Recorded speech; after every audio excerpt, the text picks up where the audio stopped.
Yeah, okay. Thank you very much. Thank you again to the organizer, the university, the foundation, of course, for giving me the possibility to share with you some aspects of the work I have been doing. Hopefully, my goal, my aim for this 15, 20 minutes is actually to share some ideas, some aspects, to give you a sense of the work collected in the volume, but also for the discussion we can have afterwards.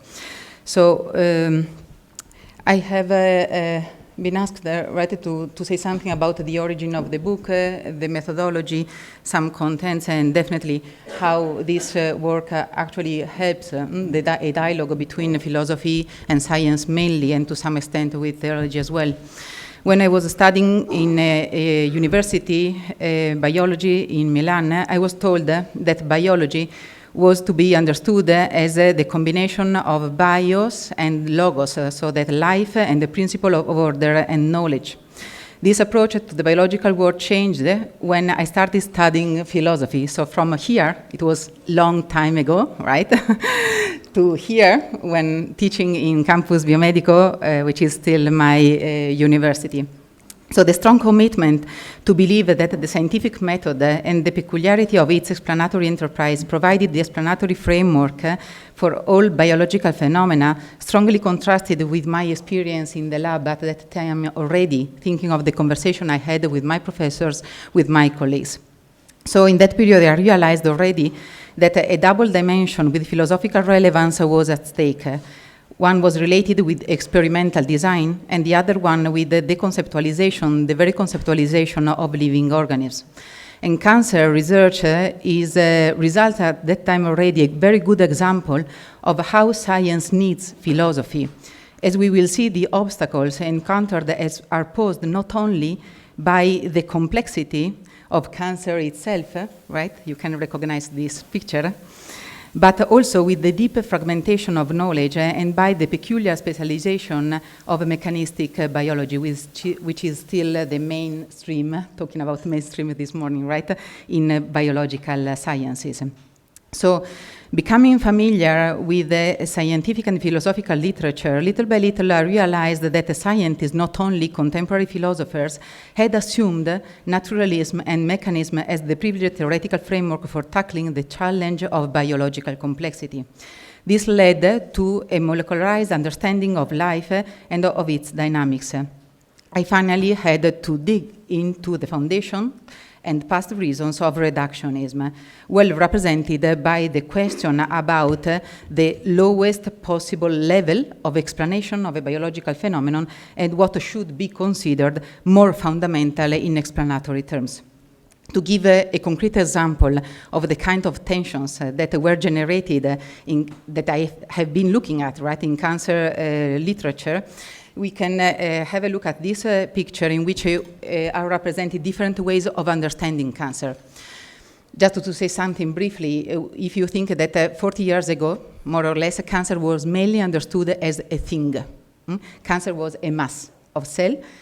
We can treat it with surgery, mainly. But now, more recently, cancer has been understood more and more as a process.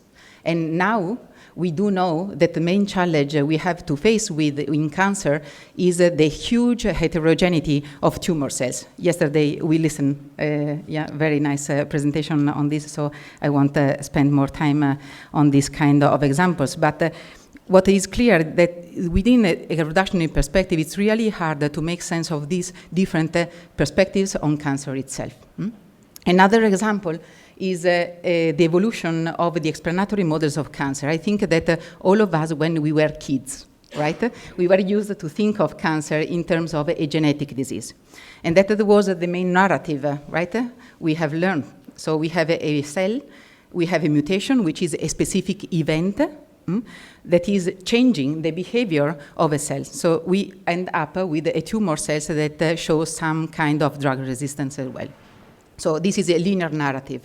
But people working at that time already, so in the 80s, right, realized that this was even simpler than we reductionists had dared to hope for. So they started recognizing that other molecules and other genes and other epigenetic factors, metabolic factors, were involved. And they came up with a picture like this, still with a linear narrative, as you can see, where all the factors were necessary and sufficient. Pay attention to this kind of language, right? And they ended up reconstructing the overall structure of the cell. So they went back to the very structure they tried to simplify at the very beginning. Right? So here we have a problem, right? At least we have a tension. We have a real tension. And I always like to quote Einstein at this point, saying, make things as simple as possible, but not more. So at that time, my interest was precisely to understand what but not more amounted to. I thus discussed in the volume how a wider and different understanding of scientific practice and of living entities allows us to go deeper in the biological dynamics, looking for more integrated models for intervention, and especially, and I think this is so important for the discussion we wanted to have today, to make sense of our best scientific results. The idea is, as we can also quote John Dupré on this, that there is much more beyond the science than science itself. At this point, it is easier, at least, to understand the methodology I decided to adopt, right? Going deeper in this kind of papers, showing that there are paradoxes and that we have to take those paradoxes seriously to make some advance. The idea is that if we are interested in exploring the assumptions and methods underlying the sciences, we need both to explore the theories and results produced by scientists and the processes by which they come to these conclusions. So assuming that providing an explanation of an outcome is to some extent providing information about causes, you remember now all the talks that we have already listening to, right? It's easy to understand why the strategy I adopt is this one. Rather than asking general theoretical questions about the appropriate scientific standards for evidence, recasting the questions of interest in terms of activities allowed me to explore various approaches to the generation and weighting of scientific evidence. As you can see from this statement, right, the human factor was really important in the kind of analysis I have been performing. So in the first place, there are three theses, right, that follow this kind of strategy. The first one is that interpretation is always part of the scientific endeavor, and that in such interpretation, philosophical backgrounds do play a role in the way scientists actually present and discuss their data. Secondly, that scientific practice does not merely depend on a logical process of justifications. And finally, that when scientists are not open to the metaphysical dimension of reality, it is difficult for them to appreciate the relevance of their own discoveries and advances. So an example of this would be teleological explanation, the irreversibility of many biological processes, and definitely the striking functional integration we can see in the biological organism all the time that ask for a very specific understanding of living systems that cannot be completely naturalized.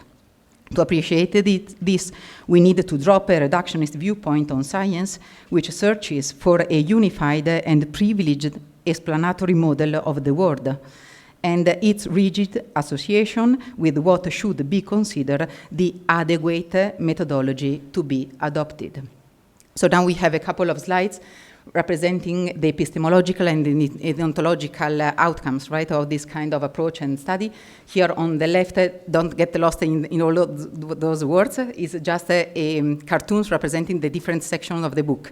So I first analyzed different models. I went deeper into the biology of cancer, trying to understand and making sense of a convergence of different explanatory models of the neoplastic process, and advancing some thesis about how scientists actually work and are able to find real and relevant explanatory models. So the idea is that when scientists work well, honestly, right, they can get to relational structures that are able to relate macroscopic and microscopic elements, right? Something that is now already known in literature as a mesoscopic way of reasoning. I don't know if some of you are already familiar with this kind of language, but you can easily find it now in Frontiers or other journals like that.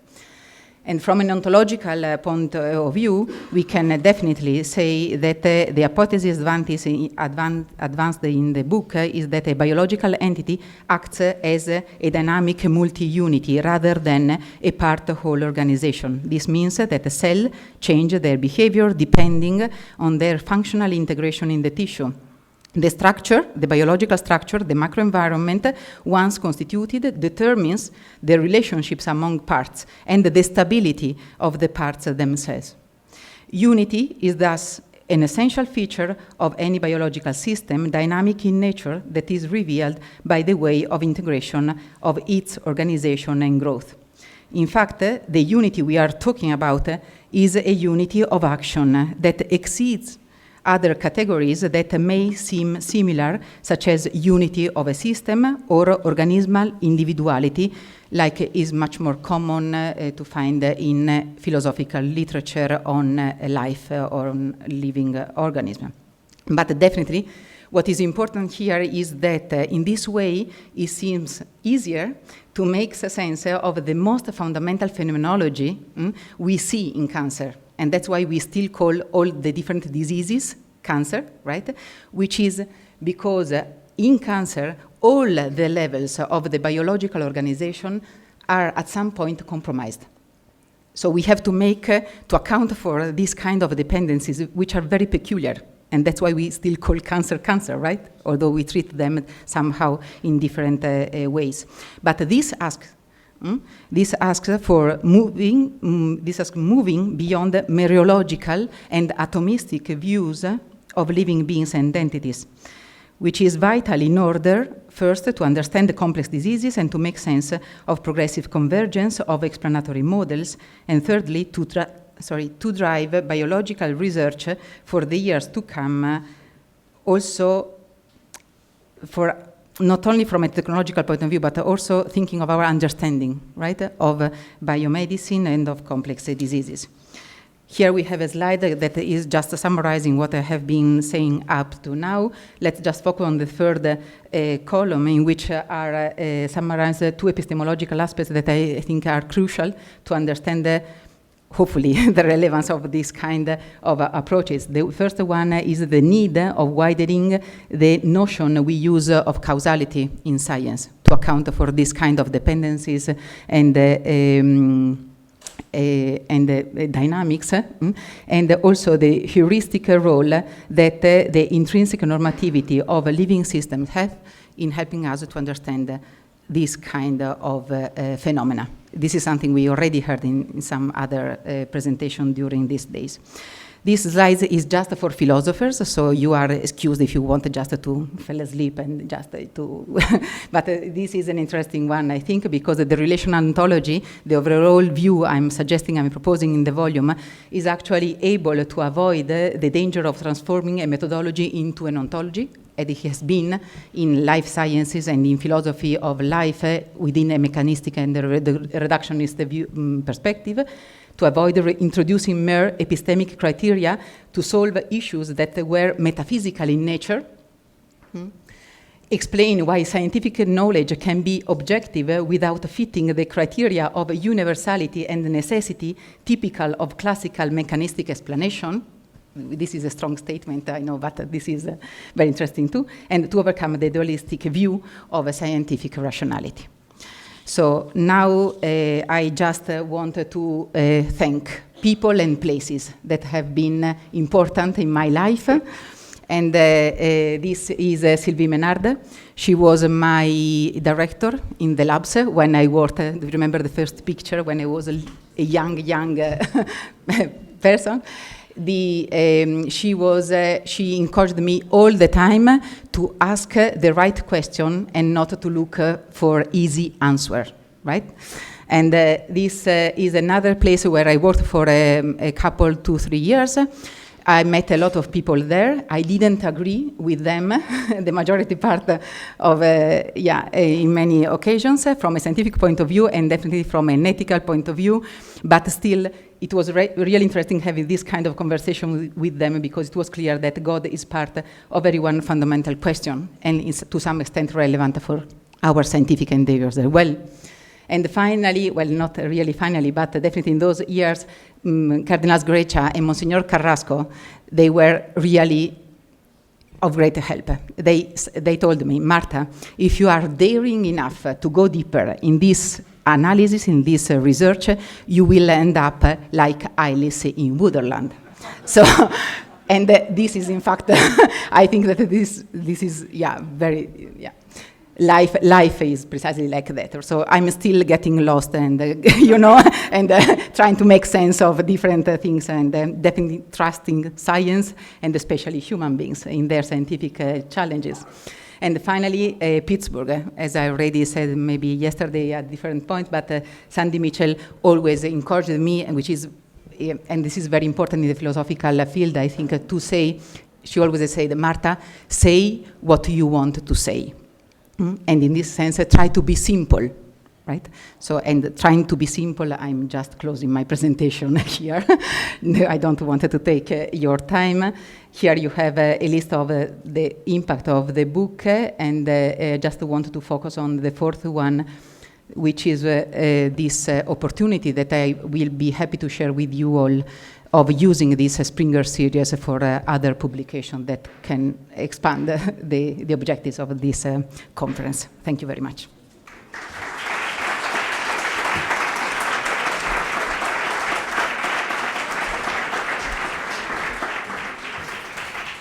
Thank you very much, Professor Bertolaso. Now we'll go to Professor Robert Enright, who speaks on forgiveness therapy, and on behalf also of his colleague, Dr. Fitzgibbons, who couldn't join us today. Thank you very much, Max, and thank you to all of you for being here. I know you and I have not formally met, but I know you. And I know you, and I know you, and I know you, and I know every one of you. And I know every one of you much more deeply than you realize. Want me to prove it to you? You have a hurting heart. Someone at some time in your life has broken your heart. And I know that. And if we went around the room and shared that story that you have, it would make some of us weep. And that's why I study what I do. I study forgiveness because it deals with and acknowledges the broken heart. And do you realize nobody in the entire history of the social sciences has asked that question about how you heal from a broken heart through forgiveness ever until we started studying it in 1985? And I started studying it because I was sick and tired of my topic of moral development, which was very good to me. I studied how children and adolescents think about justice, because that's the only thing people were studying in moral development at the time. And it was, oh, so interesting. So I threw it all over the cliff, and I asked an opposite question, not about how you be just, but what you do when you're treated unjustly. And the topic of forgiveness kept coming up for me. And I realized nobody ever had published an article on empirical data connected with forgiveness. So it gave me a career, gave me a very interesting career, because as soon as I started studying it at a non-religious secular university, I realized how touchy the subject was. People didn't like me anymore, okay? Because I wasn't a good boy anymore. I wasn't doing what they expected me to do. And I was doing something they considered weak or religious and unreasonable. But I knew it was important because it was dealing with the broken heart. And so I developed a group from many areas of the world of graduate students at the University of Wisconsin Madison, where I'm a professor. And we started asking 3 questions. What is forgiveness? How do you do it? And what happens when you forgive? I'm a slow learner. I've been on that ever since. Right? I'm still trying to figure that out.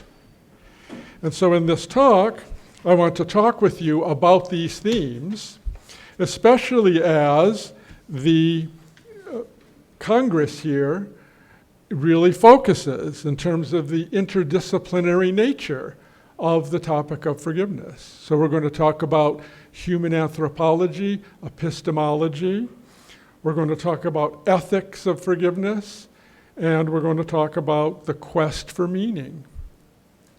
So let's start with the anthropological question to try and understand what forgiveness is to help your broken heart. All right? The first basic question of human anthropology is, who are we as human beings? Who are you? Do you know what I have come to realize in studying forgiveness? When people have a broken heart, they tend to believe the lie that they are less than they should be. Most people come to me who have been crushed by others, and they don't like themselves, and they don't understand the truth of human anthropology, which is every one of us are made in the image and likeness of God. Therefore, every one of us have inherent or built-in worth, and you are of great value. You are special, unique, and irreplaceable, even with a hurting heart. And that anthropology is also in the secular realm. Immanuel Kant from the 1700s said, every human being is an end in and of themselves and should be treated as such. All right? We know biblically we are to love others how? As we love ourselves.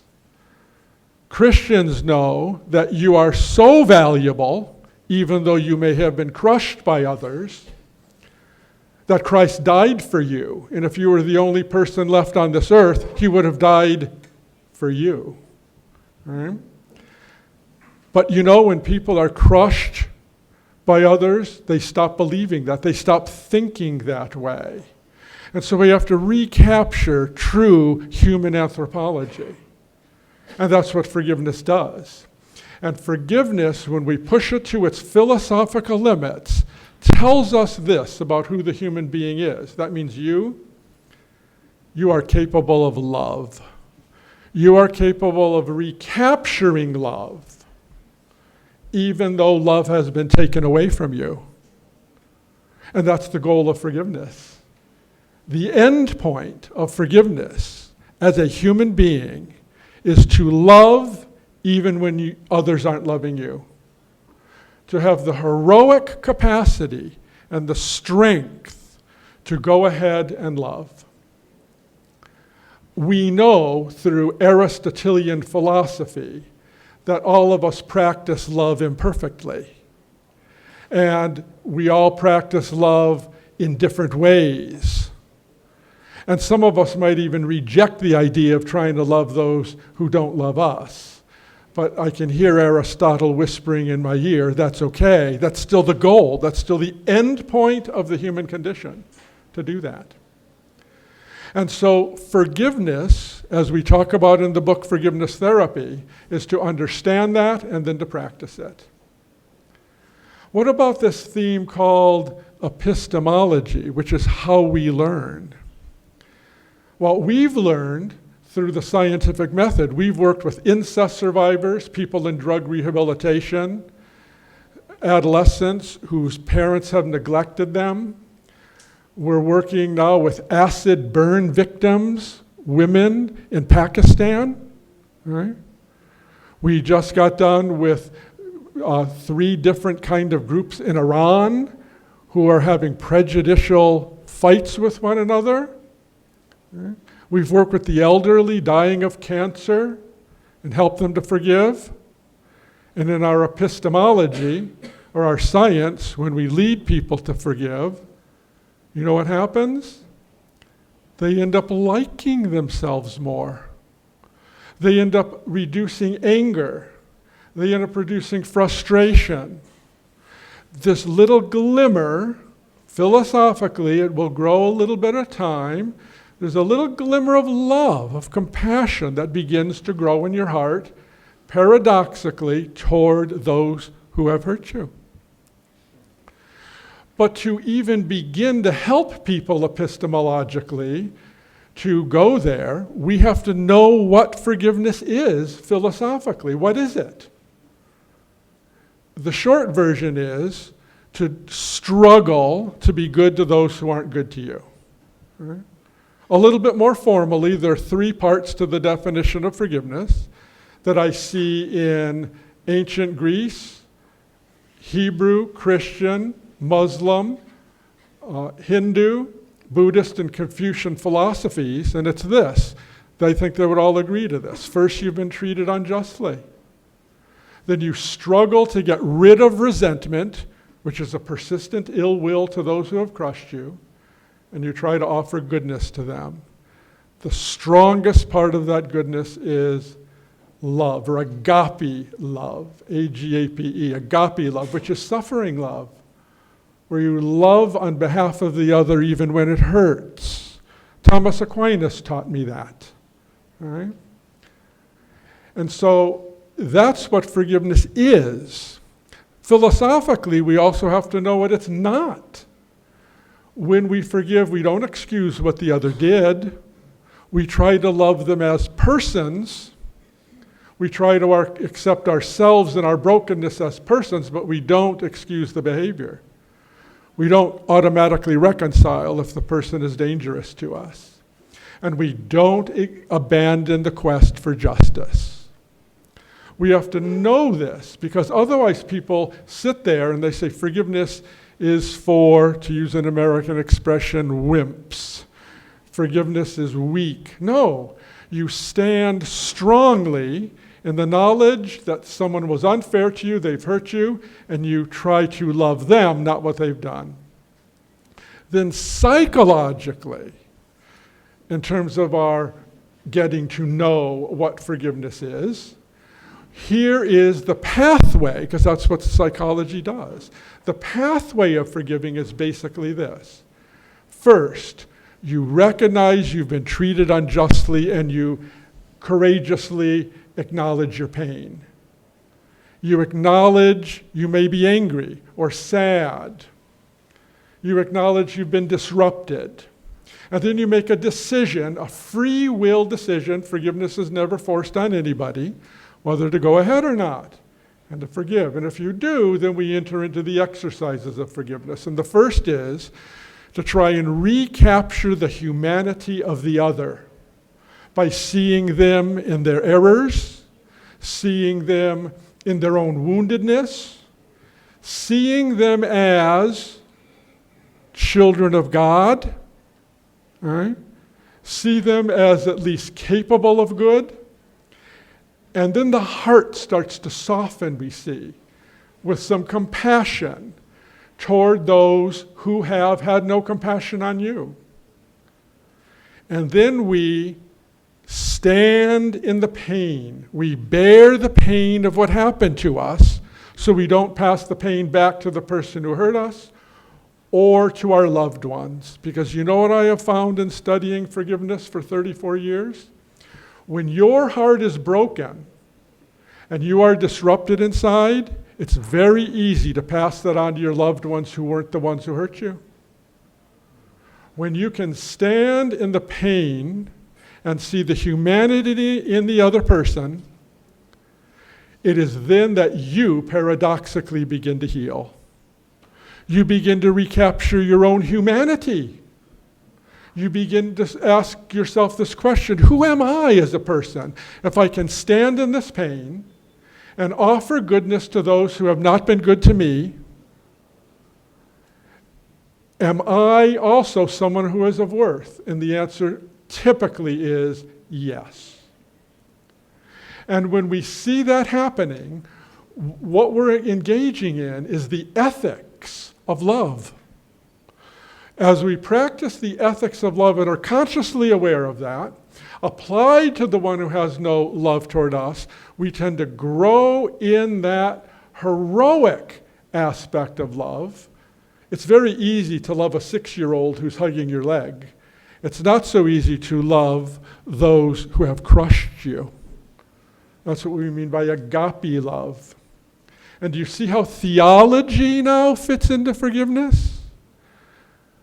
Those of you who are Christian have the image of a dying Christ who did nothing wrong and unconditionally is loving you back to him. Do you know what you're doing when you're forgiving deeply that way? You are becoming Christ-like for the other. St. John Paul II told me that in his apostolic letter, Salvifici Doloris. You are redemptively suffering for the one who has hurt you. And do you realize the pain they gave you, if you can redemptively suffer, just might help save them? The ethic of forgiveness is profound because it's the heroic expression of love. Right? Which leads us then to the idea of meaning, which is important to the expanded reasoning Congress. That's part of the process of forgiveness. It's not just seeing the other as human, developing compassion, standing in the pain. It's also giving the gift of love, but it's also finding new meaning in your suffering. Because your suffering now, St. John Paul II tells me, has been linked to love.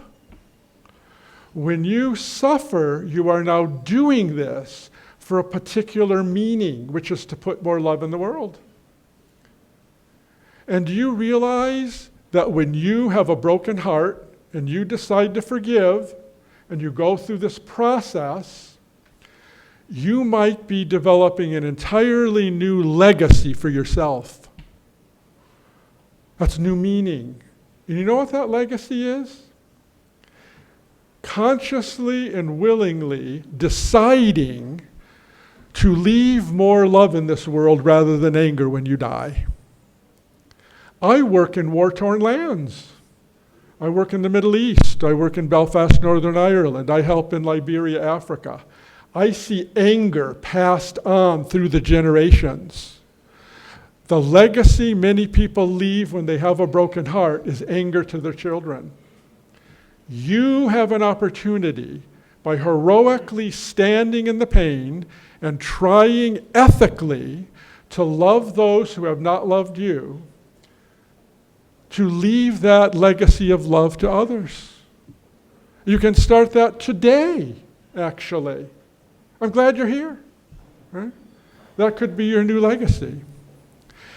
And just finally, I want you to know that through this book, Forgiveness Therapy, we have had a ton of opportunities. Here's just a few of them. My colleague Richard Fitzgibbons is beginning to show the psychiatric community that resentment, what they call irritability, is something that has been ignored too much in the psychiatric community. Learning how to get rid of that can help people get rid of depression, anxiety, and low self-esteem. We have had a forgiveness conference in Jerusalem and in Rome, and these are videos now on our International Forgiveness Institute website. You're welcome to look at these. We have now been invited to work with the Missionaries of Charity, Saint Mother Teresa's group, because they're beginning to see the usefulness of forgiveness within their own community and for the homeless. We are beginning to work with cancer patients, with blood cancers, because one physician in the United Kingdom is beginning to see that when people have been hurt by others and they're struggling with blood cancers, when they can get rid of the resentment, the symptoms of the disease level out. Right? We are beginning to work on something called road rage, where people oftentimes take out their anger on others on the road. And we're beginning to work in prisons. You know why we're working in prisons? Because we find those who commit the worst crimes, 90% of them have been hurt gravely, deeply by other people prior to their crimes. And so what they do is take that out on others. We're helping them to forgive those who've hurt them when they're 6, 7, or 8 years old.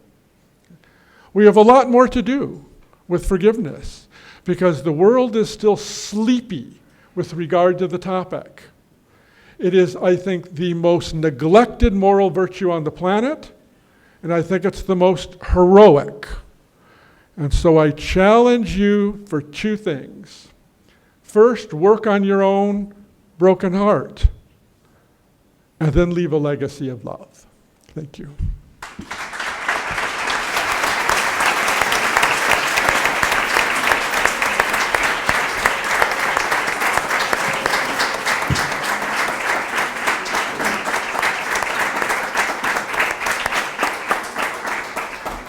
Thank you.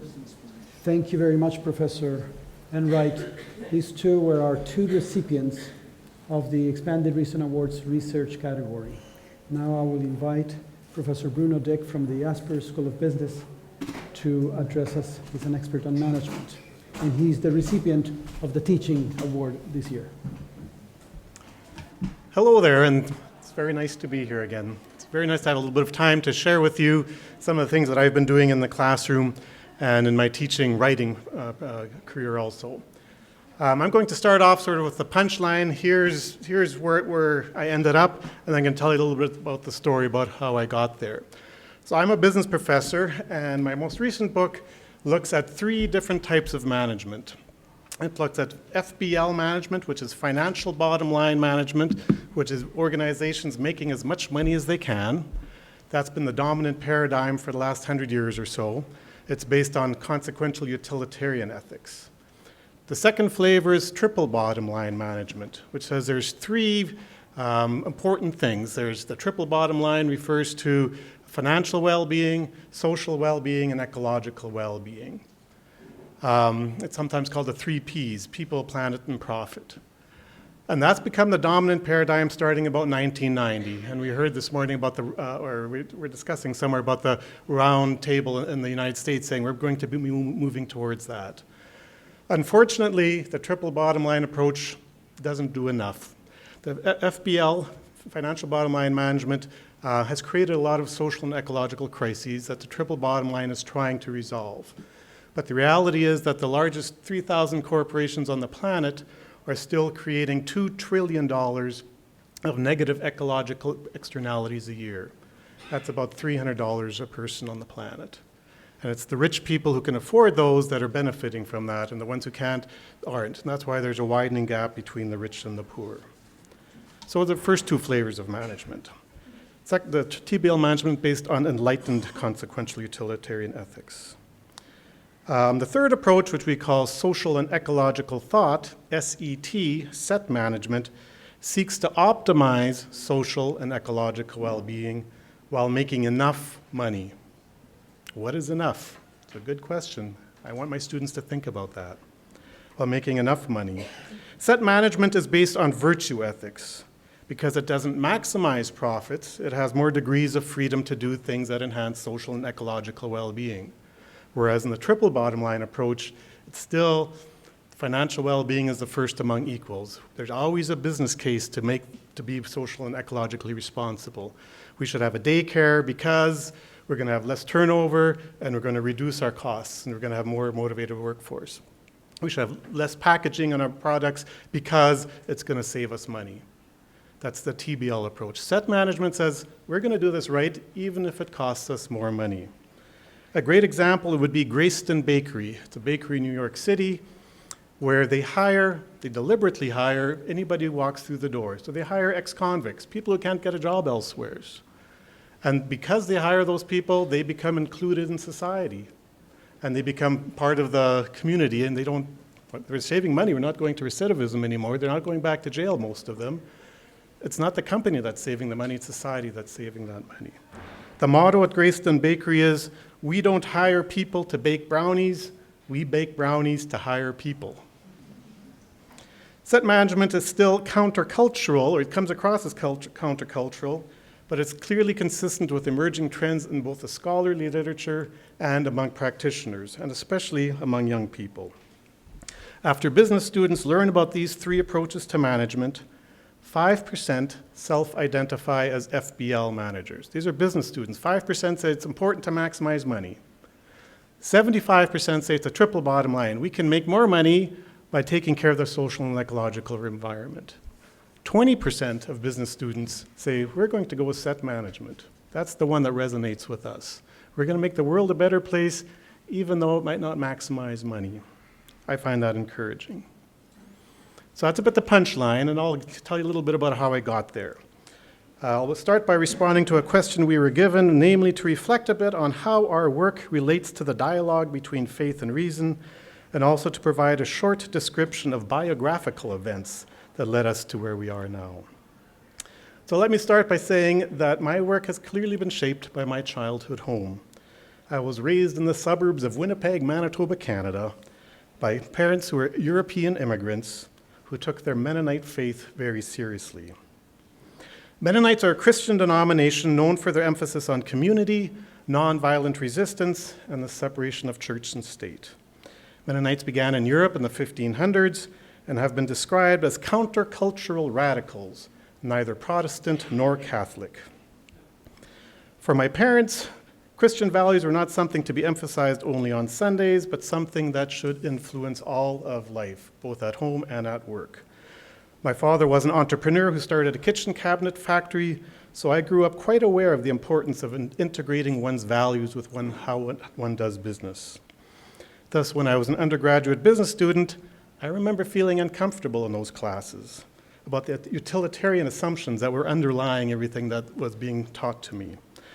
And even back then, I was writing papers that were questioning the mainstream approach to business, and I was looking for countercultural examples. For example, in my marketing course, I wrote a paper that said, this textbook has self-destructed.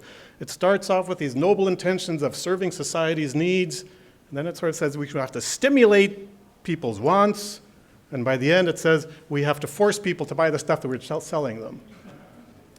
It wasn't just the marketing courses that I had problems with. I took a course called Technological Entrepreneurship, for which I wrote a paper, Success and Jesus of Nazareth.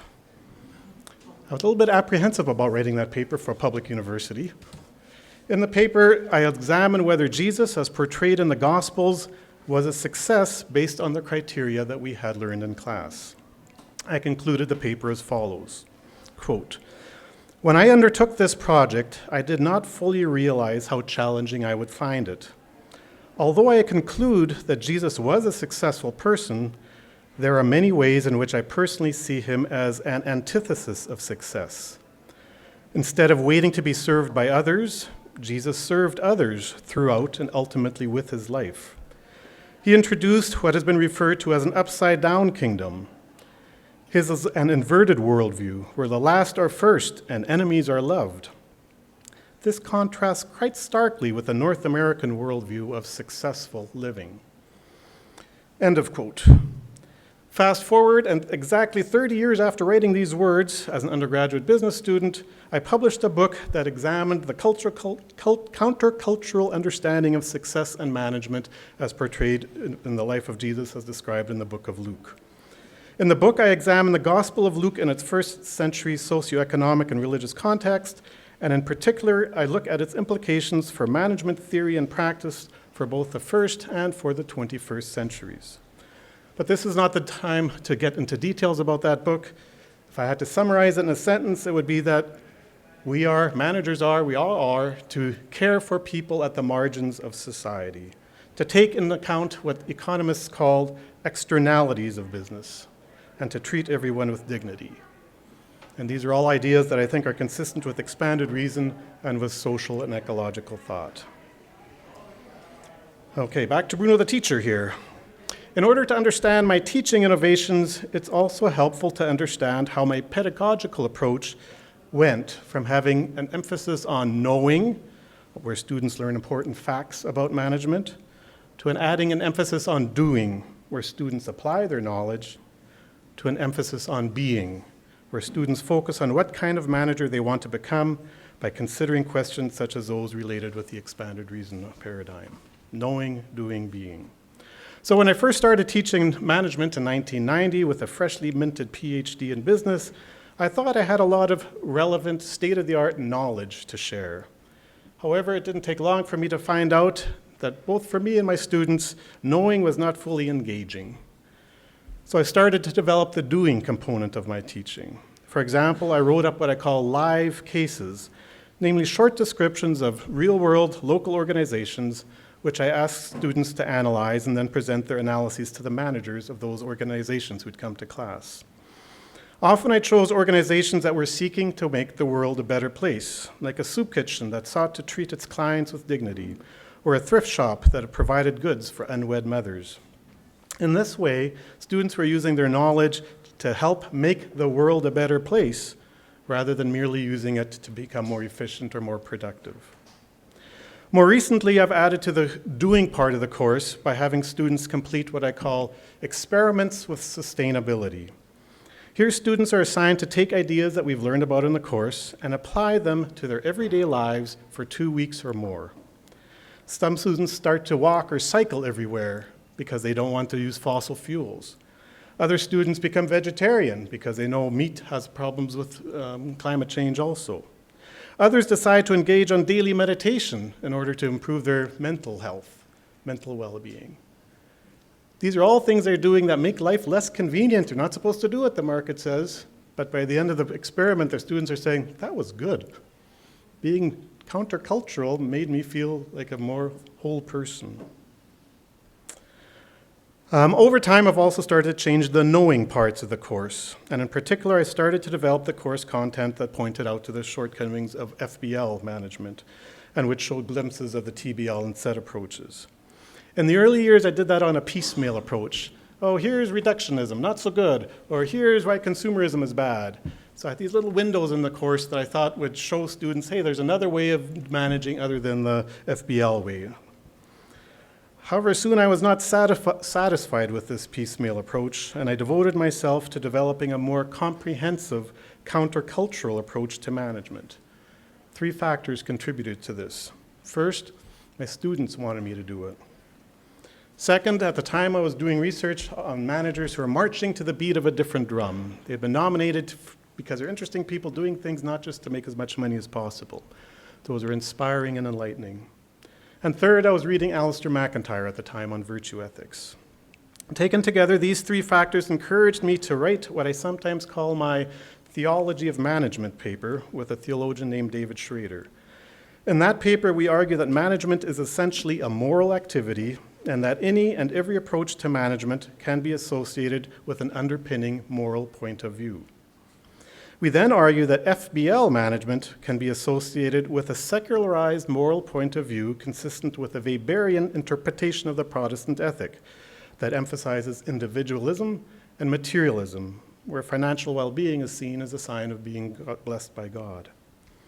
In contrast, in our paper, we draw on Mennonite Anabaptist theology to posit an alternative moral point of view that is less materialistic and less individualistic, which gives rise to an alternative approach to management, one that is more consistent with virtue ethics. Happily, this theology of management paper was published in a top management journal, which provided a strong scholarly foundation for a series of textbooks on management and organizational behavior. I am thankful to my co-authors. The first textbooks were co-authored with Mitch Newbert, and most recent with Aaron Kaza and Fred Starkey. The books have been very well received by other scholars, by instructors, and most importantly, by students. My students immediately recognized the benefits of using a textbook that presents more than one approach to management. This prompted me to research those benefits and present them to my colleagues. So with others, we published several empirical papers examining the effect of learning multiple approaches to management, each based on a different moral point of view. Whereas previous research suggests that business students and economic students tend to become more materialistic and more individualistic as they go through their programs of study because of the self-fulfilling prophecies embedded in their theory and course content, our students became less materialistic and less individualistic. And whereas other studies show that students' critical thinking ability often does not increase even after completing 4 years of university studies, our students had higher critical thinking ability after 1 semester. Over 90% of students believed that learning multiple approaches to management improved their ethical thinking. And more importantly, I think for us, 95% of students believe that teaching multiple approaches is more ethical than teaching only one approach. My favorite moments in teaching this class occur at the end of a semester when a student comes to me and says, Bruno, I'm not an FBL manager, and I'm not a TBL manager, and I'm not a set manager. Rather, this course has taught me to know what kind of manager I am. It's taught me to think about my moral point of view and what kind of person I want to become. My students have learned that management is not value neutral. They have been compelled to think about questions related to expanded reason, and in particular to consider how their personal values will influence what sort of manager they want to become, the being question. And just as importantly, they have implicitly learned the importance of treating with dignity other people who have different moral points of view and different approaches to management, sort of like forgiveness. In my remaining time, I will briefly describe how my innovations compel students to think about the 4 dimensions of expanded reason. First, in terms of anthropological questions, it's clear that set management, whether being based on virtue ethics, has a different vision of humankind than FBL or TBL management, which are based on the view that individualism and self-interest are key to a flourishing society. The implications of these differing visions are spelled out in each chapter of the book, which encourages students to think about and freely choose which vision they want to choose. Second, in terms of epistemological questions, the book has much to say about how one measures what is truly effective management. Most management textbooks suggest that effective management can be measured in terms of quantifiably measuring an organization's efficiency or productivity or financial well-being. In contrast, set management explicitly recognizes the importance of things that are difficult to quantify, like love and peace and joy, which are no less true or real than quantifiable measures. Third, my pedagogy is very rich in practical ethics, and in particular in operationalizing management ethics. Students who take my course know pretty well what utilitarian ethics look like in management practice, and what virtue ethics look like in management practice. They know how these ethics or moral points of view are operationalized differently in terms of management decision-making, in terms of entrepreneurship, organization structure and design, strategy, motivation, leadership, human resource management, organizational change, control, and so on. And finally, with regard to philosophical questions, every different approach to management has a different answer regarding the meaning of management, and by extension, the meaning of life. Indeed, the only management textbooks I know of that dare to ask the question, what is the meaning of life, are textbooks I've co-authored. These books provide a framework for students to think about what constitutes a truly meaningful life, and thus helps them to think about meaningful work and what sorts of managers they want to become. Let me conclude by thanking everyone associated with the Expanded Reason Awards for this honor. But more so, I also want to give my sincere appreciation for the overall work and agenda of Expanded Reason Congress, and for everyone attending this conference. As it states on the website, quote, The expanded Reason Awards want to foster a university that maintains and develops a sensitivity to truth that nests in the heart of every student, professor, and member of that university community, so that reason does not succumb to the pressure of interests and the attractiveness of utility as the ultimate criterion of validity. This is a goal I've been proud to contribute to, and if in some small way my work helps others to contribute to it as well, I will be very pleased. Thank you and best wishes.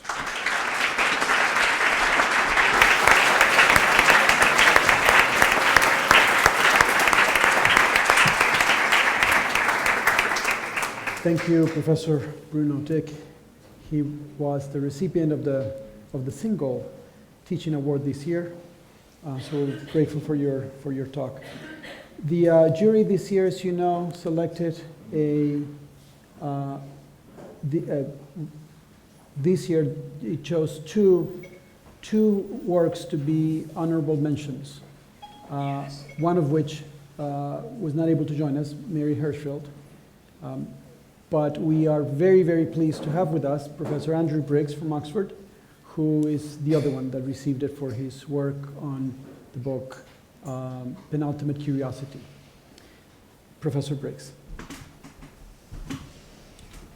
Well, thank you very much. You'll notice that I'm the odd one out today because I'm the only person without a script to talk from.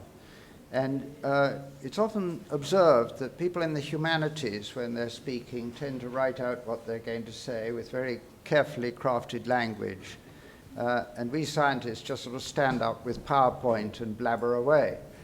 And it's been observed that power corrupts and PowerPoint corrupts absolutely.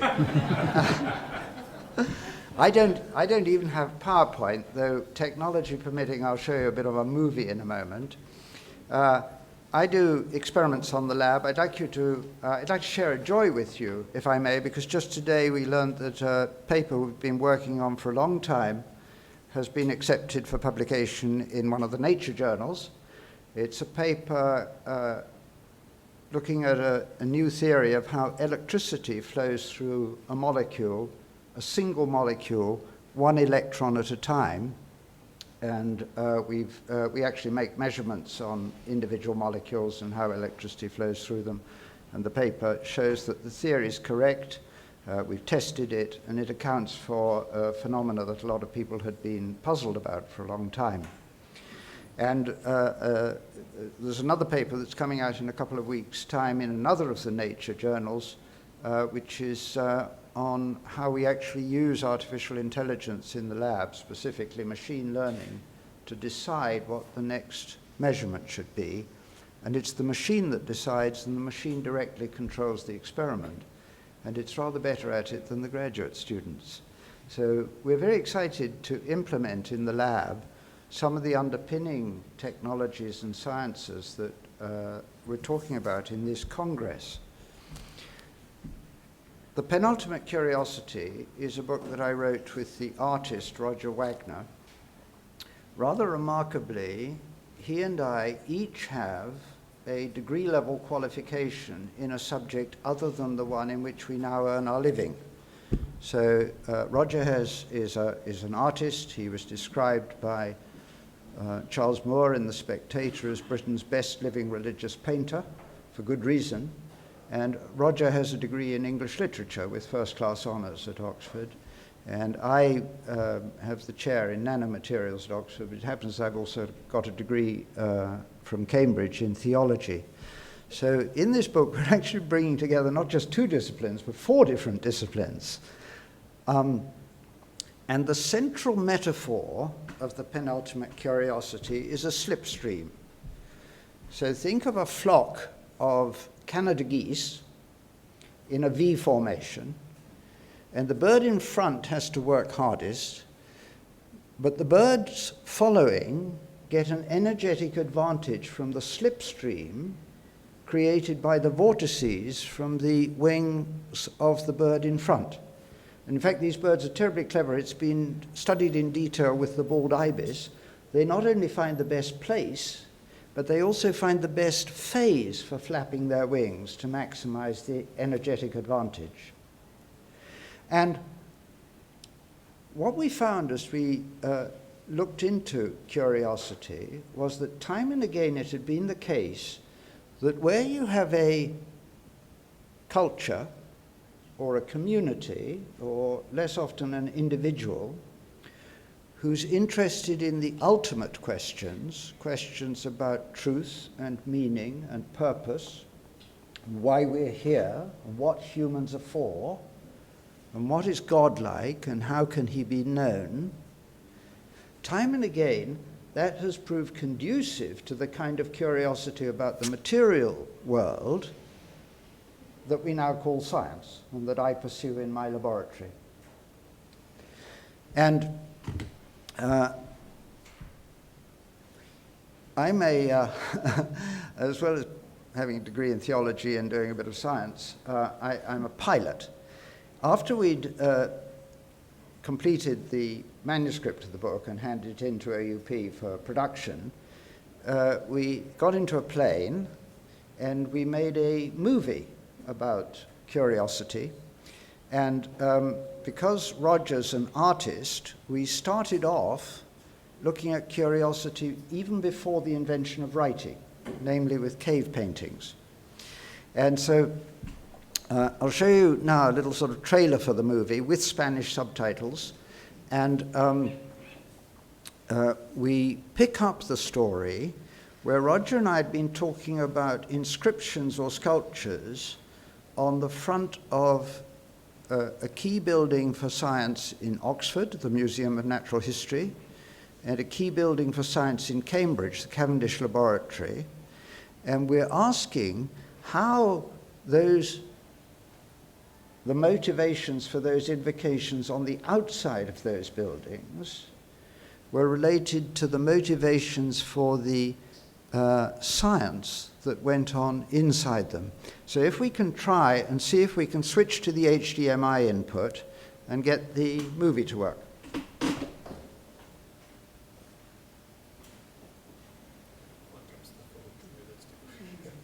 Tell me when you're ready.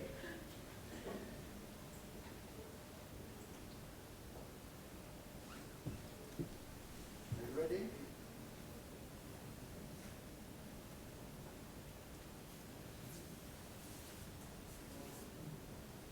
Good. There we go. Let's see if it works. Let's see if the sound works. In the book that Andrew and I read together, we trace these motivations as far back through history as we could go. And now we're going on a journey to explore some of the key places in the long and extraordinary story that we discovered.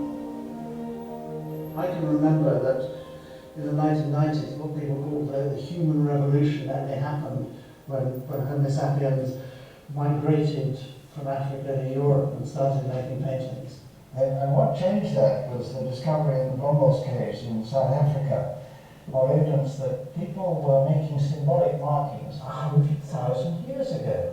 I mean, in the newspapers they described it as the first artist studio, which I love, because they found these extraordinary abalone shells which were used for storing and actually mixing pigment. Only last year in Indonesia they discovered evidence that when humans started to migrate from South Africa, one of the things they took with them was painting. And the first, the first European paintings were discovered just about the time we started writing this book. Or at least thinking about it, yes. Yeah. And that's where we're going now. I like this!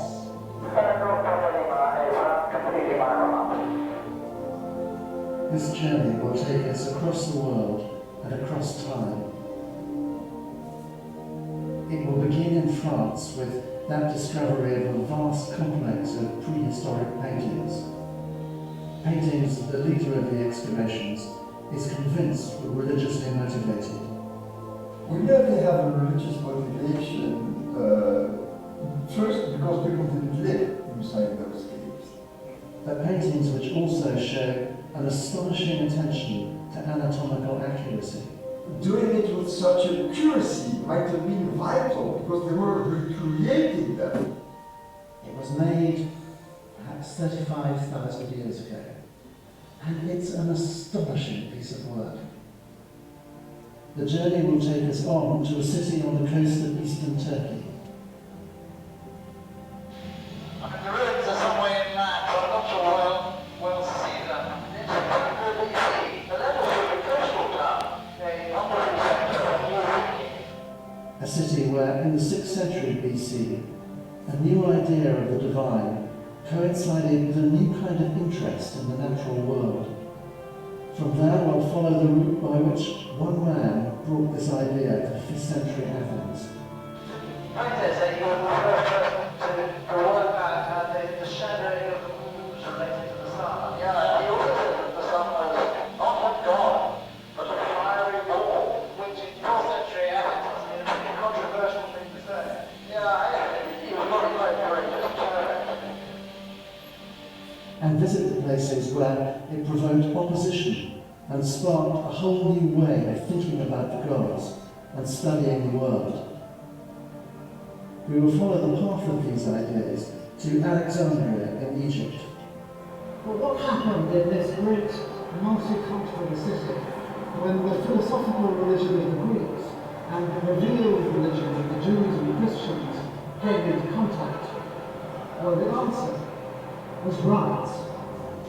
But we will also see how in a newly discovered philosophical school, where Christians and pagans studied together, a Christian philosopher who insisted that nothing should get in the way of truth, anticipated one of Galileo's most famous observational experiments by almost exactly 1,000 years.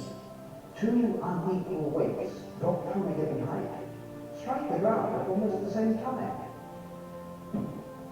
Following this trail forward to the city of Pisa in the 16th century, we will discover how Galileo not only repeated that observation, but followed in that early Christian philosopher's footsteps in his conviction that pursuing truth as a Christian duty would reveal deep laws that govern the whole creation.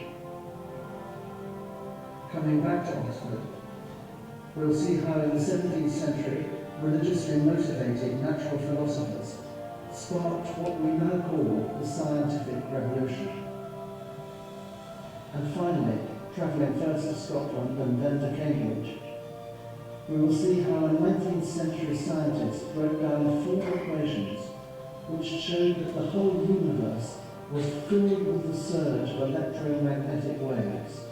Their description of the fundamental gearing between space and time led directly to Einstein's theories, but they also provide the basis for all the electronic technologies that shape the modern world. The world we live in today begins with these equations. And we will see how for that 19th century scientist, the discovery of those 4 equations, which revealed the deep unity of fundamental aspects of the universe, was carried along. Human beings seem to reach out beyond the horizon of the visible world in order to try and make sense of it as a whole. We could describe it as ultimate curiosity. If then our curiosity about the world around us moves, as it were, in the slipstream of that ultimate curiosity, you could describe it as penultimate curiosity.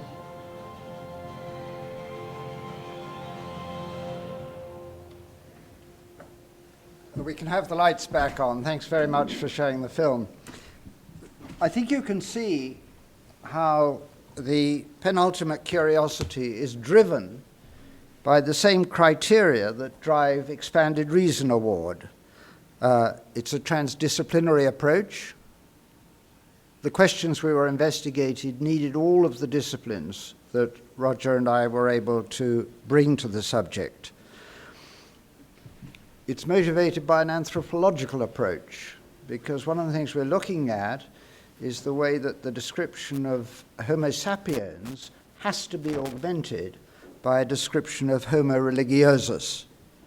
It's driven by epistemology, because we're showing that the kind of curiosity that enables you to learn about the material world swims in the slipstream of the kind of curiosity that you need to address the ultimate questions. there's an ethical dimension because of, as you look at what we call the Garden of Eden. Is the microphone working correctly? Yeah. What we describe as the Garden of Eden moment in one of the chapters of the book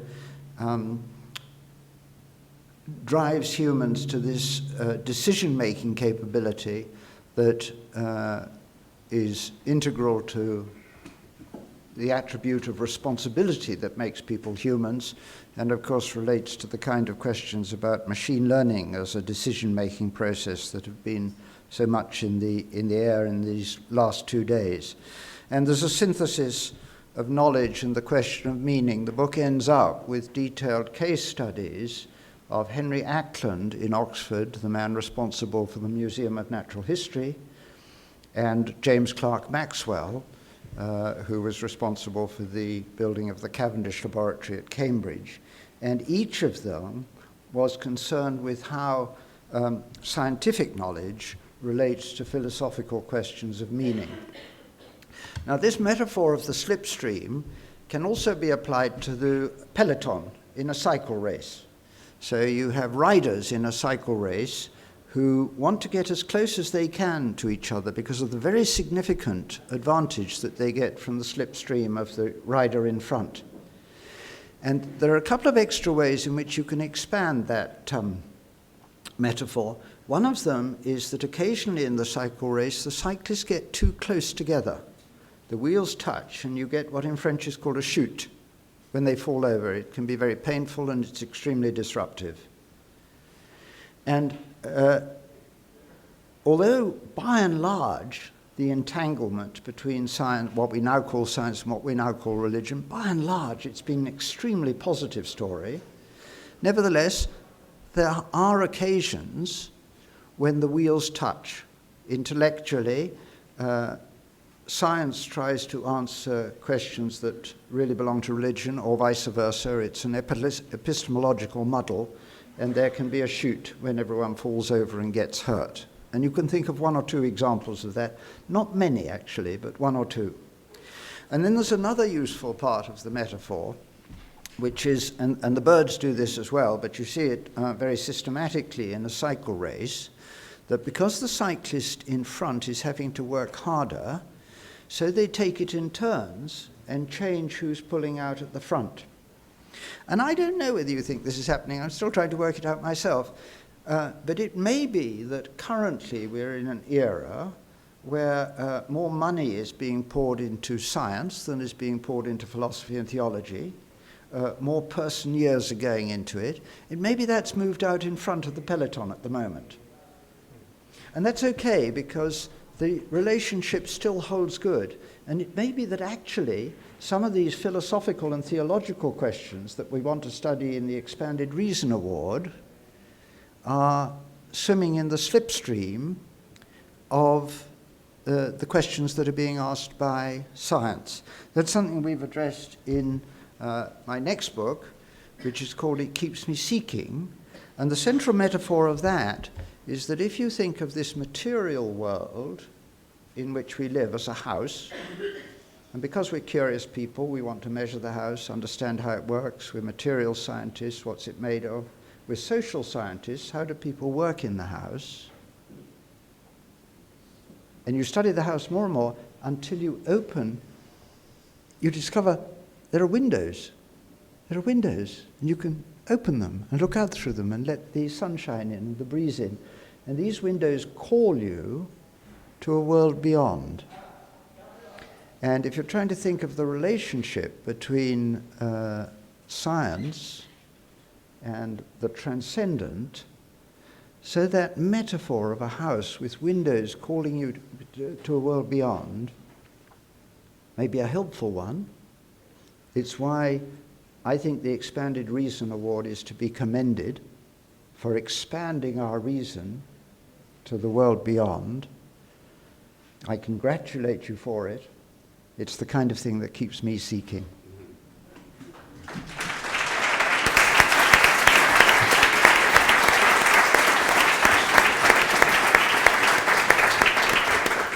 Thank you, Professor Briggs.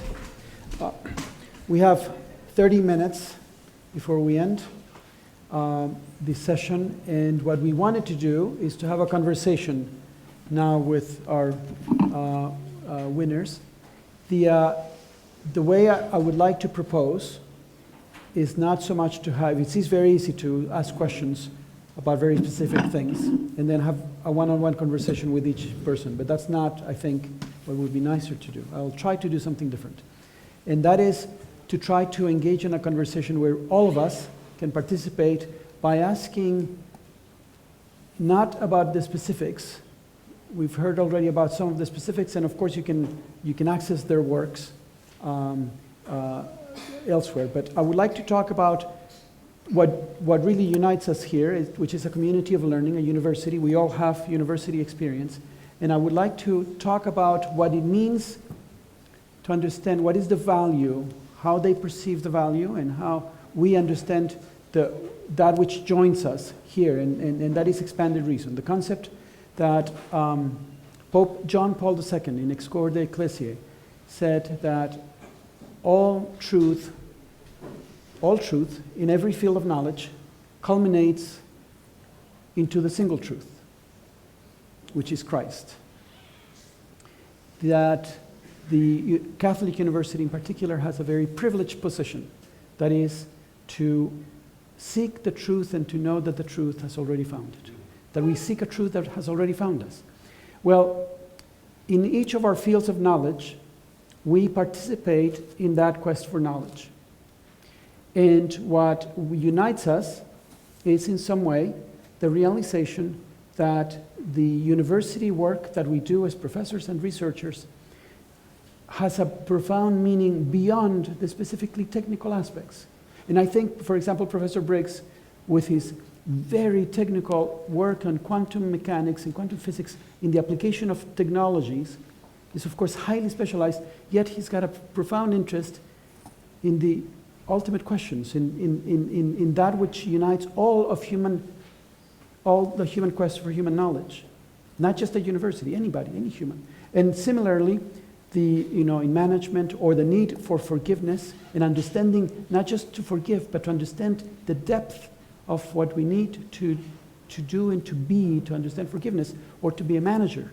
To be able to understand that in management you have to have a profound sense about the human community and not just self-interest.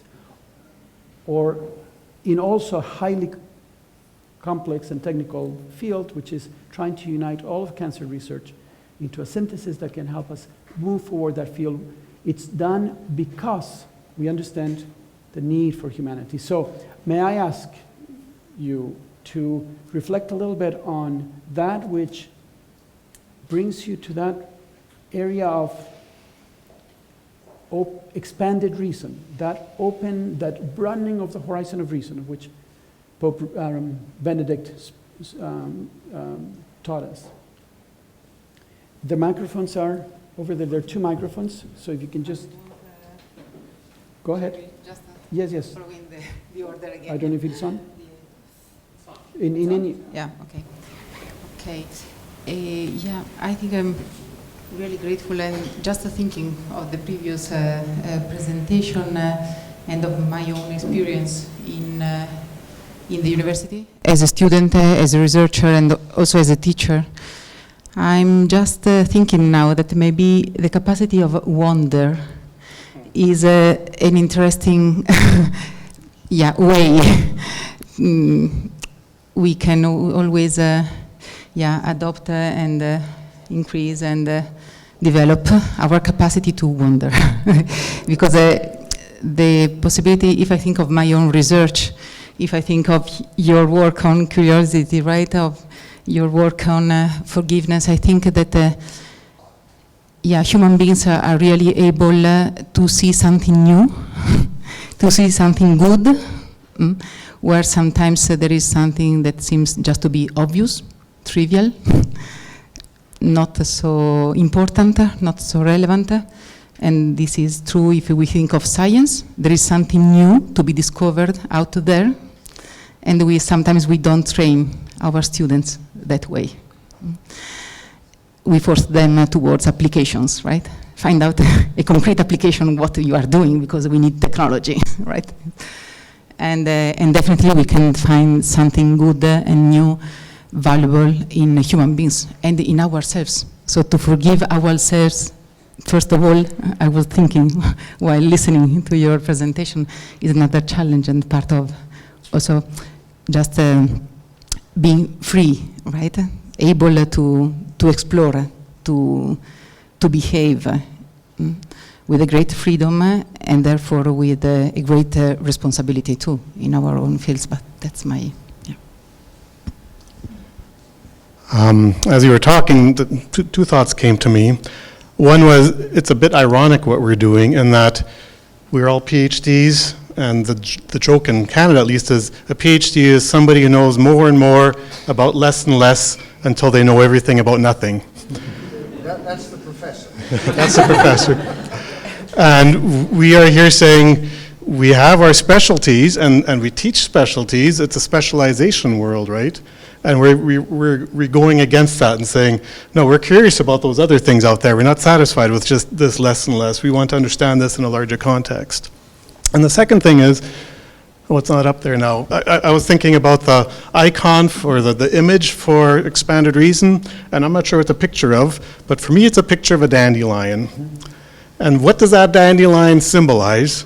Well, for me it symbolizes a weed. And what does the Bible say about weeds? Well, there's a classic verse about the mustard seed. So the mustard seed was a weed in the first century. Rabbinic tradition forbade the sowing of mustard seeds. This was a sin. This was a bad thing. But when I look at that dandelion, I want to blow it, right? The kingdom of God is like a mustard seed that someone plants in the garden so that it can grow into a shrub so that the birds can find a perch. So these are farmers who are saying we're going to reduce the productivity of our land. We're not so interested about just being good farmers. We want to take care of creation. We want to take care of the larger world. We're willing to do this radical act. We're willing to go outside of what we're supposed to be doing in order for a larger understanding. And that's what the kingdom of God is like. So there are the two thoughts I had while you were talking. Thank you. I recently read a book by Edward Feser, F-E-S-E-R, called The Last Superstition.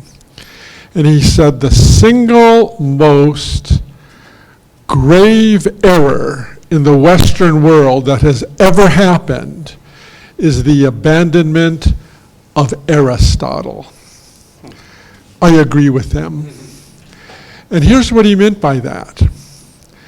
Probably 90% of you in this room probably would not be able to pass a test on what a formal and a final cause are, because you have not had it in your education. A formal cause is simply what it is that you study. And most of us don't go in enough philosophical or theological depth to even know what we are studying. We don't know our concepts well. And a final cause is, to what does it point? To what does it point? So in my own case, forgiveness is not just saying, oh, it's okay. You have to go into the theology, the philosophy, and psychology to know what it is to love those who don't love you. And then you have to ask the final cause, to what does it point? It points to love, which is not material. There's something beyond material in love. So it really does point to something beyond our world. And I would challenge each one of you to start thinking in terms of formal and final causes of whatever you do. Brad, our keynote speaker yesterday, was basically talking about the abandonment of formal and final causes, right? With the idea of the Big Bang as an example. To what does that point? Well, it obviously points to something beyond the material, because there has to be something or someone to make the material. But the physicists don't think in terms of formal and final causes, so all they do is look at the material, see there's a Big Bang, and think they know everything about it. And if they would only ask about formal and final causes, they would think that they would have to conclude that the Big Bang is a huge deal, that physics cannot answer the why question. So why is there such a crying need for love, and why is love so important in this world? My studying forgiveness has pointed me to that final cause and made me take the idea of the Christian faith gravely, gravely, gravely seriously. So just the study of my own topic in academia usually drives you farther from God.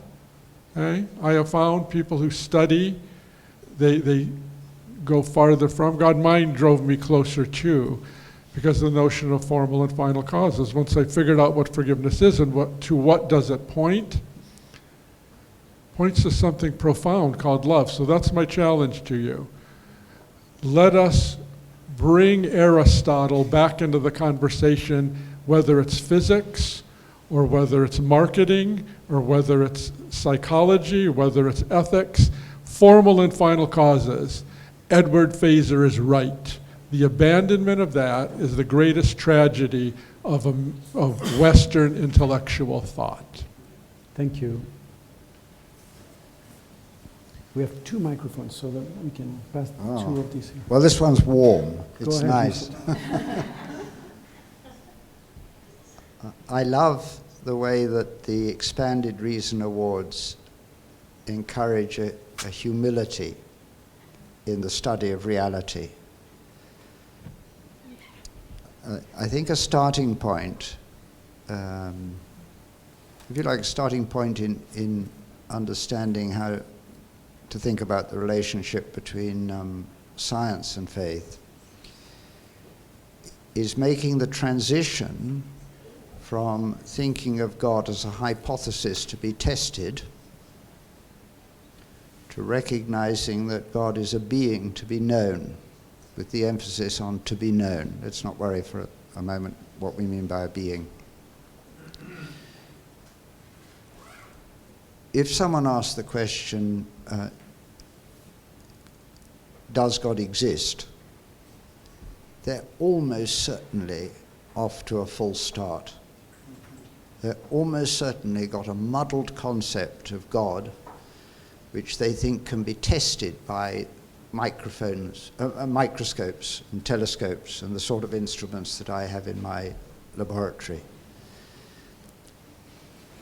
And whether or not that concept of God exists is really a pretty fruitless inquiry, because it's so inadequate. And the fruitful approach, I think it's the approach that's encouraged by expanded reason, is rather to ask the question, what can we learn about reality?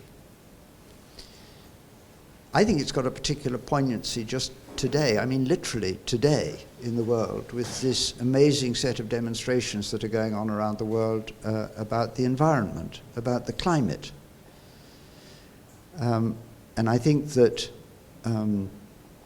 as we learn more about God, so we have more and more to contribute to that kind of issue.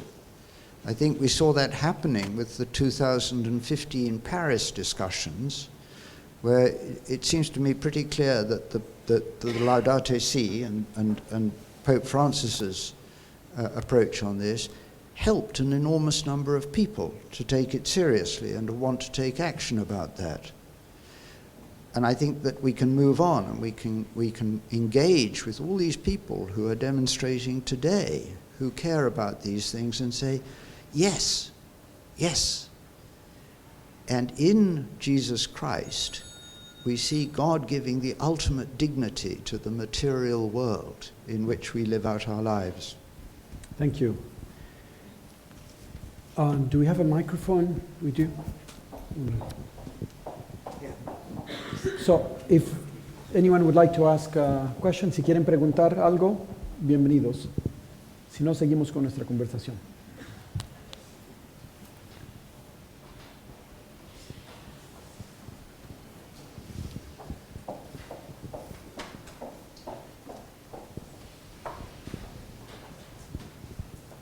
En español, ¿no?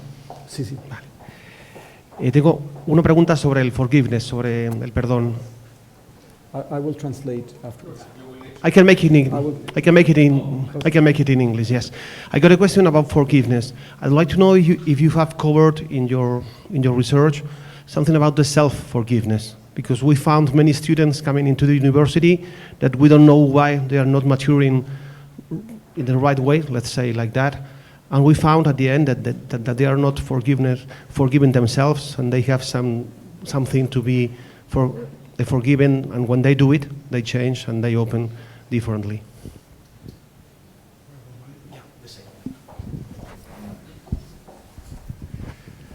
Self-forgiveness is controversial. Paul Vitz was right here yesterday talking about his new book, and he has a journal article saying there's no such thing as self-forgiveness. But I disagree with him, okay? He and I are friends, and so I'm gentle in my disagreement. But here's the gist of that. He says that you cannot be the defendant and the judge in a court of law. So you cannot say, I'm not guilty. And I say to him, but Paul, self-forgiveness does not take place in terms of jurisprudence or a court of law. It takes place in the individual human heart. And if forgiveness is a moral virtue, can we have moral virtues toward ourselves? Biblically, can we love ourselves? Love your neighbor as you love yourself. Can you be kind to yourself, patient to yourself? Yes. Therefore, if you can, it follows logically that you should be able to love yourself when you've broken your own standards, and therefore self-forgiveness exists. To make it even harder, St. Thomas Aquinas said that self-forgiveness is not a literal moral virtue. He said it's more of a metaphor. I had to study that and scratch my head. But I think what he meant, because he spent only a few lines on it, is that you can't forgive your own sins. And he's right. But can you welcome yourself back into the human community when you don't like yourself? Absolutely. So the great Thomas Aquinas, I stand on his shoulders. I stand on the shoulders of giants, as they used to say in the medieval times. So I'm not saying he's wrong. I'm saying maybe he didn't think that one through just a little bit more than he could have, okay? Forgive me, St. Thomas Aquinas, okay? But if that's true, then you and I ought to be able, when we break our own standards and we're resentful of ourselves, to be able to see our humanity, that we are more than that act, and welcome ourselves back into the human community by standing in the pain, having compassion on ourselves, and not taking it out on ourselves, which some people do. They subvert themselves. So I think self-forgiveness is very important.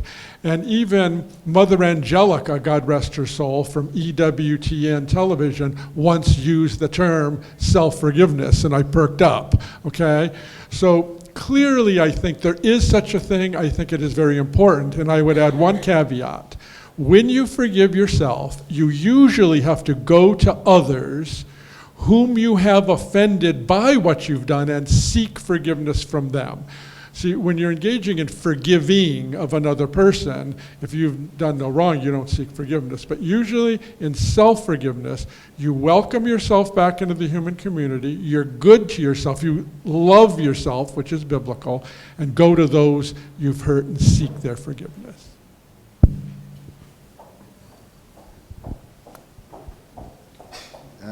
I love that answer, and I understand the force of the question. I've never known a generation of students who's more stressed out than the current generation of students at Oxford, and we worry about it deeply.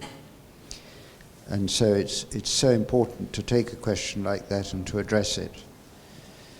But I'd love, if I may, from a personal viewpoint, to add an additional dimension.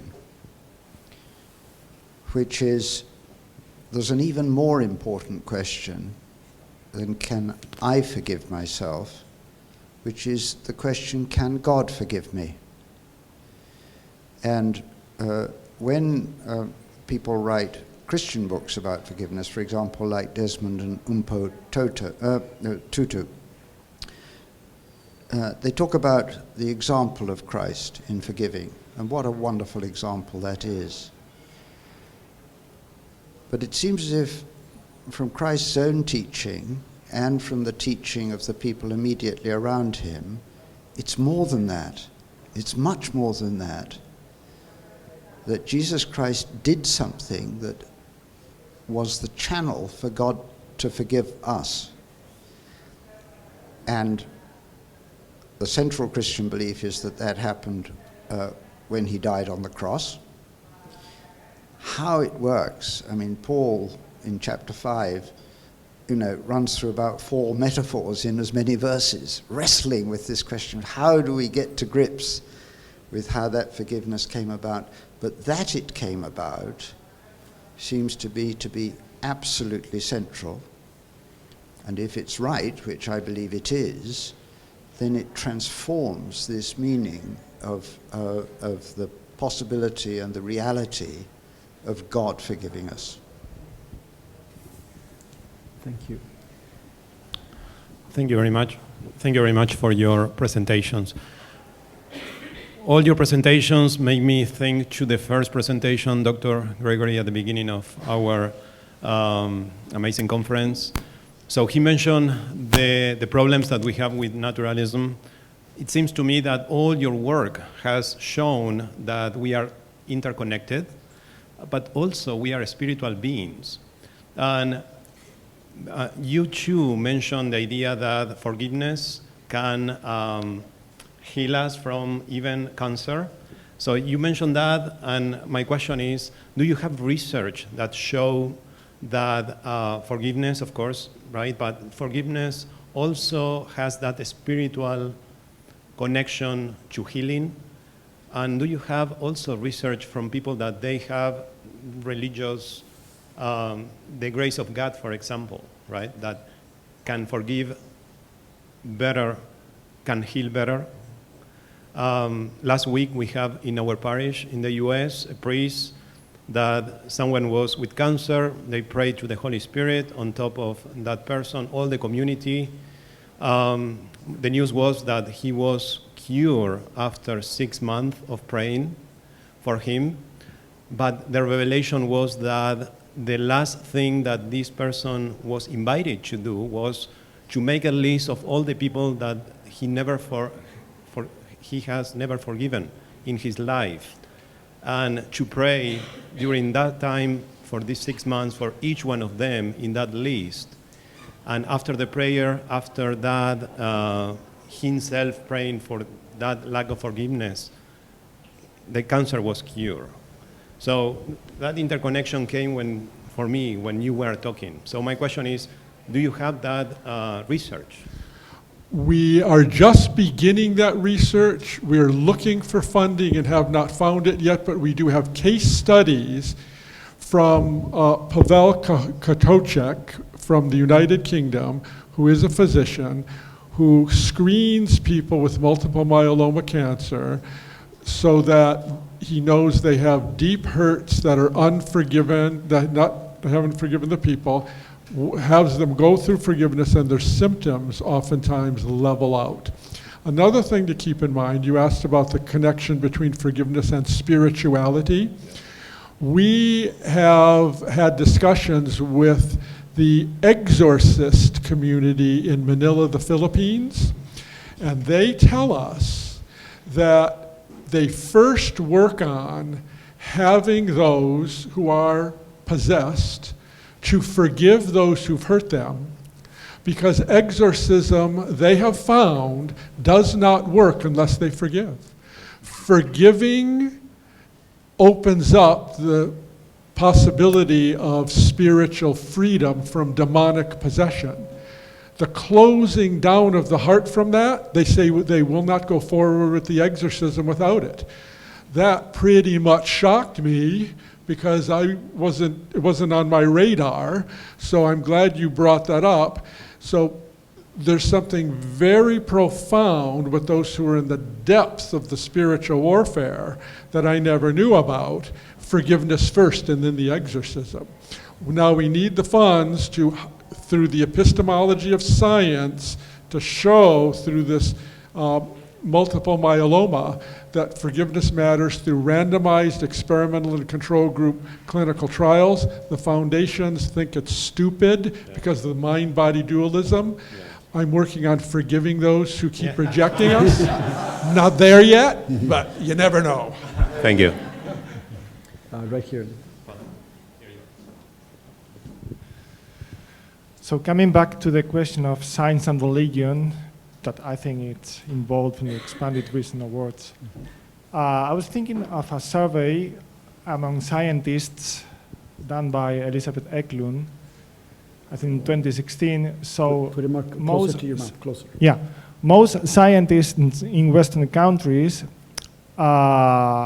they say, well, they are half religious than the society where they live. But the question is, when they are asked why, well, what do they think about science and religion? And they say, there's no problem. They work in two different spheres. And I was thinking about this because I think this is a failure for our expanded reason conception. And I was thinking about the metaphor of the slipstream because you mentioned that from time to time the wheels touch and then some disruption occurs.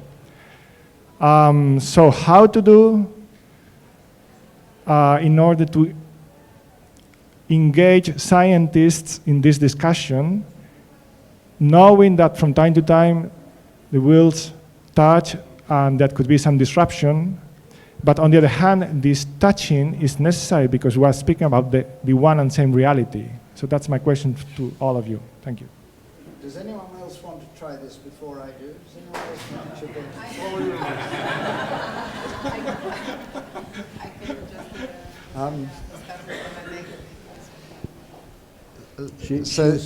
She'll speak, but go ahead, you go first. You go first. No, you. If you want, I just have an anecdote that might be useful for this kind of, Just an anecdote.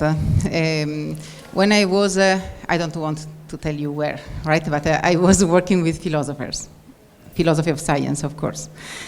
And it was, do you remember 2012? So December 2012. At that time, the world was supposed to end. Do you remember the calendar my story? calendar. Okay. So I was working with philosophers, and 2 days before, the director of the department came to me saying, I guess you are Catholic coming from Rome. The assumption, right? Because of that. But so are you coming to the office on Friday? I say, of course. Is there any holiday or something? I'm missing something here. And he said, well, I'm maybe a little bit embarrassed, but I think that you will be alone because we wanted to stay at home with our families because the world was to end that day. So, well, I don't want to make a long story short, right? We started talking, and at the end, we really agreed, right, that many human beings actually always believe in something, right? And that if we don't believe, and we are not aware of that belief and faith, we end up believing in anything, right?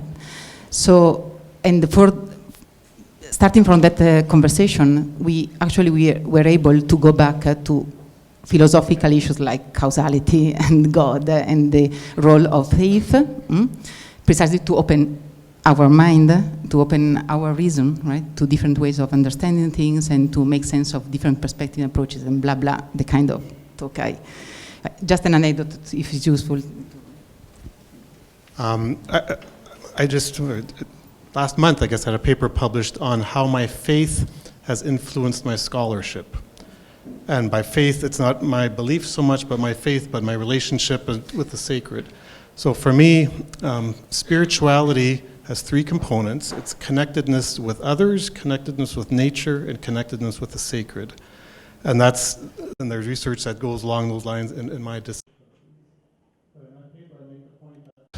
I come from a religious faith perspective, and I have relationship with sacred, or I have moments where I'm connected to the transcendent other, and you realize love is important, and compassion is important, and making lots of money isn't that important.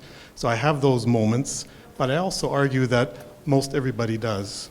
And we don't name it maybe, we don't legitimate it, we don't validate it, but I think lots of people have those moments where they feel like they're part of something larger.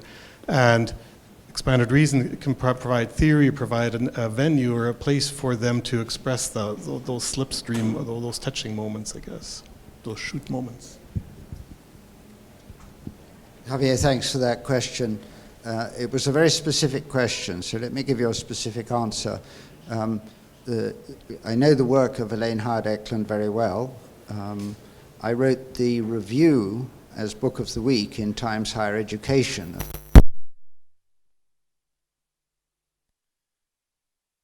And I've been responsible for funding some of her subsequent work. And I'll come back to that in a moment. This question of whether or not science and religion, how are they related, is a very subtle one.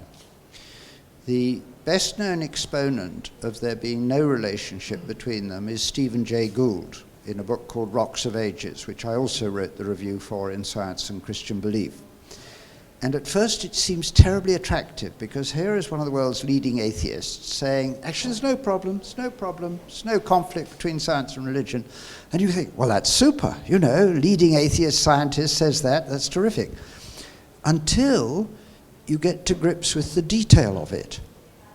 And in order for him to have what he calls his noma, his non-overlapping magisteria, he needs to exclude from science all questions of value. Well, maybe. But then he needs to exclude from religion all fact. So religion is not allowed to have any evidence in it at all. And at least those of us who are Christians have an evidence-based religion. So it's completely collapsed before, well, certainly before he's got to the end of the book, if not before he's started.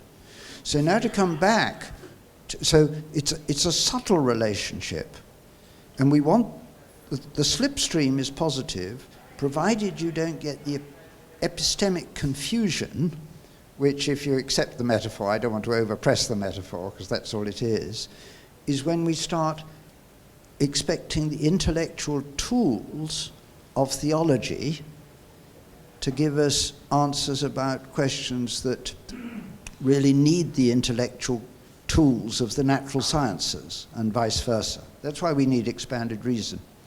And so now to come back to Elaine Howard Eklund's observation from her data, that whereas only a minority of scientists would articulate a commitment to a religious community, so religious worship in a structured way, the majority would describe themselves as spiritual people. And you can interpret that negatively or positively. The negative interpretation is to say, well, you know, this is such wishy-washy language, you know, describing themselves as spiritual people. It really doesn't, you've no idea what they mean by spiritual. I tend not to take the negative approach, but the positive one. So I'm not being critical. I'm not saying you naughty, naughty people, because you're being vague with your language. But to say, hey, that's great. You know, tell me what it is that makes you want to describe yourself as a spiritual person. What is it, if you like the metaphor of this book, that makes you aware of some windows in the house of this material world that we study by science? What is it that calls you out to the transcendent? Is it Bach's music? Is it some of the paintings in the Prada Museum here? You know, what is it that for you calls you out to something beyond the material world? Let's use that as common ground and see if we can explore it together and give it a sharper focus. Thank you very much. Could I just add just an encouragement? let's use an analogy with the Berlin Wall and communism in Eastern Europe. You and I have lived through some of that, and it looked like the Berlin Wall would have been with us forever. And when it fell, we were all shocked. And so the truth of fides et ratio with St. John Paul II tells us is the truth. Right now we are in a spiritual war that dichotomizes faith and reason, and it looks like we're losing. Well, it looks like we were losing with the Berlin Wall too, because people from East Germany couldn't come over to the West, and boom, it ended. Sometimes, and really at some point, evil collapses in upon itself. And if this is the truth that you are talking about, and we are losing the battle, think of the Berlin Wall. We're not going to lose the war. Thank you very much. Thank you, Professor Bertolaso, Professor Dyck, Professor Enright, and Professor Briggs. Thank you very much for joining us this afternoon, and thank you, everyone. We will begin tomorrow at 9:30 a.m. You look out for your program to see where you should be going. Thank you very much.